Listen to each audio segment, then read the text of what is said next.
Hello ಗೆಳೆಯರೇ, welcome to S speeching Kannada channel. ಈ ಒಂದು ವಿಡಿಯೋದಲ್ಲಿ ಗಣರಾಜ್ಯೋತ್ಸವದ 5 ಸಾಲುಗಳ ಭಾಷಣ ನೋಡ್ತಾ ಇದ್ವಿ. ಈ ಒಂದು 5 ಸಾಲುಗಳ ಭಾಷಣ ಅಂತಕ್ಕಂಥದ್ದು ಇಷ್ಟವಾಯ್ತಾ? ಇಷ್ಟವಾದ್ರೆ ಒಂದು ಲೈಕ್, ನೀವು ಒಂದು ಲೈಕ್ ಅನೇಕ ವಿಡಿಯೋ ತಲುಪಲು ಪ್ರೋತ್ಸಾಹ ಮತ್ತು ತುಂಬ ಸಿಗುತ್ತೆ. ಇನ್ನೊಬ್ರು ಶೇರ್ ಮಾಡಿ ನೋಡಲು ಸಾಧ್ಯ ಅಂತ ಅನೇಕ ವಿಡಿಯೋ ಚಾನಲ್ ಸಬ್ಸ್ಕ್ರೈಬ್ ಆಗಿ.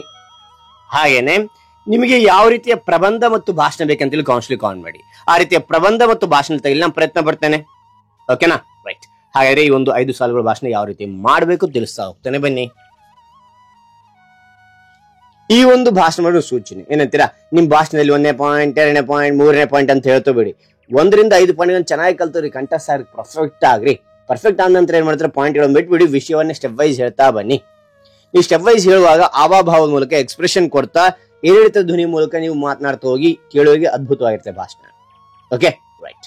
ಇಲ್ಲಿ ನಾನು ನಿಮಗೆ ಪಾಯಿಂಟ್ ವೈಸ್ ತಿಳಿಸ್ತಾ ಹೋಗ್ತೇನೆ. ಓಕೆನಾ? ಮೊದಲನೇ ಪಾಯಿಂಟ್ ನೋಡಿ, ಎಲ್ಲರಿಗೂ ಶುಭೋದಯ. ಎಲ್ಲರಿಗೂ ಶುಭೋದಯ. 2ನೇ ಪಾಯಿಂಟ್, ನನ್ನ ಹೆಸರು ರಾಜು. ನನ್ನ ಹೆಸರು ರಾಜು. 3ನೇ ಪಾಯಿಂಟ್, ಇಂದು ಜನವರಿ 26.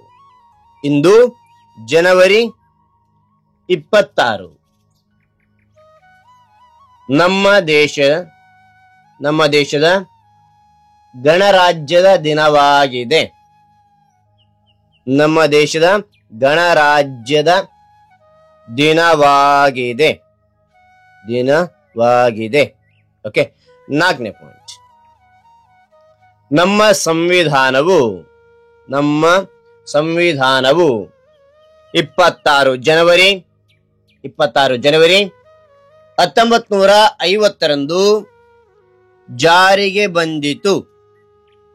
1950ರಂದು ಜಾರಿಗೆ ಬಂದಿತು. ಇದಕ್ಕೆ ಶ್ರಮಿಸಿದ ಮಹಾನ್ ನಾಯಕರನ್ನು ಸ್ಮರಿಸುವ ದಿನವಾಗಿದೆ. ಮತ್ತು ನೋಡಿ, ಎಲ್ಲರಿಗೂ ಶುಭೋದಯ. ನನ್ನ ಹೆಸರು ರಾಜು. ಇಂದು ಜನವರಿ 26 ನಮ್ಮ ದೇಶದ ಗಣರಾಜ್ಯದ ದಿನವಾಗಿದೆ. ನಮ್ಮ ಸಂವಿಧಾನವು 26 ಜನವರಿ 1950ರಂದು ಜಾರಿಗೆ ಬಂದಿತ್ತು. ಇದಕ್ಕೆ ಶ್ರಮಿಸಿದ ಮಹಾನ್ ನಾಯಕರನ್ನು ಸ್ಮರಿಸುವ ದಿನವಾಗಿದೆ. 5ನೇ ಪಾಯಿಂಟ್ ನೋಡಿ, ನಾನು ಭಾರತೀಯ ಎನ್ನಲು ಹೆಮ್ಮೆ ಪಡುತ್ತೇನೆ. ನಾನು ಭಾರತೀಯ ಎನ್ನಲು ಹೆಮ್ಮೆ ಪಡುತ್ತೇನೆ. ನಮ್ಮ ಸಂವಿಧಾನವನ್ನು ಎಲ್ಲರೂ ಗೌರವಿಸೋಣ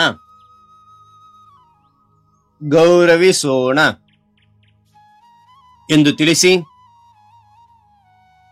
ನನ್ನ ಈ ಮಾತುಗಳನ್ನು ಮುಗಿಸುತ್ತೇನೆ. ಜೈ ಹಿಂದ್, ಜೈ ಭಾರತ್. ಜೈ ಹಿಂದ್, ಜೈ ಭಾರತ್.